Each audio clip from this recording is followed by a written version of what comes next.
সামন জারি হবে আর সেই দিন তোমার মোহে হবে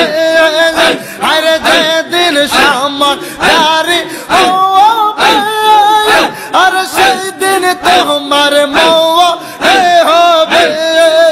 আরে কান্দিয়া না পাইবা সেদিন কান্দিয়া না কান্দিয়া না পাইবা সেদিন মুর্শিদ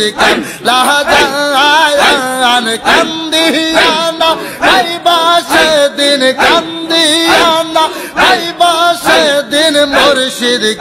লাহাজান রাসূলুল্লাহর তরিকা নিতে লাগছেন কেবলা জাগায় এই রাসূলুল্লাহর তরিকা নিতে লাগছেন